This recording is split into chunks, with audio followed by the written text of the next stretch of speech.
관계할 때 실제 안쪽 공간이 경우도 되게 많은데요. 그런 분들은 굳이 수술하는 것보다 질축소 성형 수술을 받으면 안 되는 3가지에 대해서 말씀드릴까 합니다. 병원에 질축소 성형 수술, 흔히 말하는 이쁜이 수술을 받으러 병원에 오시는 분들에게 저희가 모든 분들께 수술을 권할 수는 없습니다. 이런 분들에게는 질축소 성형 수술보다 레이저 시술, 고주파 시술들을 더 권합니다. 오늘 말씀드릴 내용은 수술보다 시술을 더 권하는 3가지입니다. 첫 번째, 성관계를 거의 하지 않는 50, 60대 여성분들입니다. 50, 60대 분들은 여성 호르몬이 많이 결핍되어 있는 상태인데 성관계도 횟수가 많이 줄어서 한 달 혹은 2달에 한 번 정도 하시는 분들도 많습니다.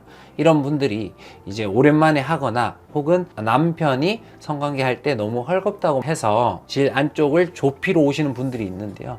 그런 경우에는 수술을 하고 나면 여성 호르몬이 많이 부족하고 성관계를 오히려 안 하면서 성교통이 더 심해질 수도 있습니다. 그런 경우는 괜히 성관계를 하려다가 성관계를 하지 못하는 경우가 발생할 수 있기 때문에 이런 경우에는 수술보다는 시술을 1번으로 권합니다. 그런데 반대로 이번에 제가 재혼을 합니다. 성관계를 그래도 적극적으로 하게 될 것 같습니다 하시는 50, 60대 분들은 호르몬 치료를 하면서 오히려 수술을 더 권해드리기도 합니다. 두 번째, 스스로 생각했을 때 넓다고 생각하셔서 병원에 왔는데 실제로 검사를 해보니 질 안쪽이 넓지 않은 경우는 수술을 권하지 않습니다. 남편이나 아니면 본인이 관계할 때 그 성감이나 만족도가 예전 같지 못하다는 이유만으로 제가 헐거워진 것 같아요. 좀 넓어진 것 같아요. 그런 분들 중에서 몇몇 분들은 실제 안쪽 공간이 많이 늘어나 있지 않은 경우도 되게 많은데요. 그런 분들은 굳이 수술하는 것보다 오히려 시술을 통한 성감 개선, 질 축소 타이트닝을 1번으로 권해드리고 있습니다.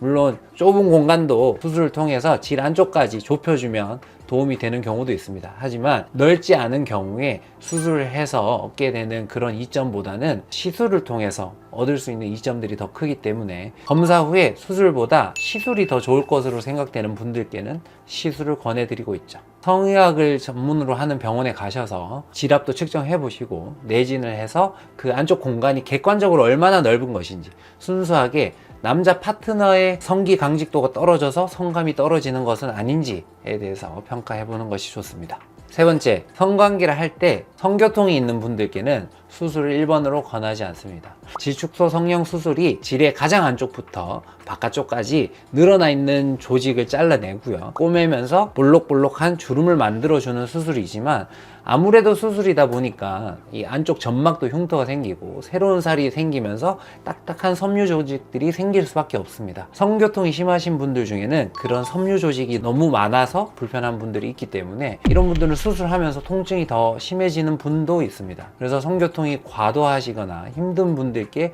수술을 1번으로 권하기는 매우 어렵고요. 그런 분들께는 레이저나 다른 시술들을 먼저 권하게 되고 그 섬유 조직으로 인해서 생긴 부분을 조금 풀어줄 수 있는 주사들을 이용하게 됩니다. 수술이 그렇게 복잡하진 않지만 시술처럼 그렇게 간단한 것도 아닙니다. 본인이 불필요한데도 파트너에 의해서 시술을 결정하게 되거나 타인의 권유에 의해서 수술을 하는 결정을 내리시지는 않으셨으면 좋겠습니다. 본인의 상태를 정확한 검사를 통해서 진단받고 상담 후에 결정하셔도 늦지 않다고 생각합니다. 수술 이외에도 비비브, 엘리바바, 프락셔널 레이저, 소노케어 등과 같은 다양한 의료기기를 통한 질 타이트닝 기술들이 있으니까 혼자 고민하지 마시고 병원에 방문하셔서 상담을 받아보시면 좋겠습니다. 오늘 영상이 마음에 드셨다면 구독과 좋아요 그리고 알람 설정까지 부탁드립니다. 감사합니다.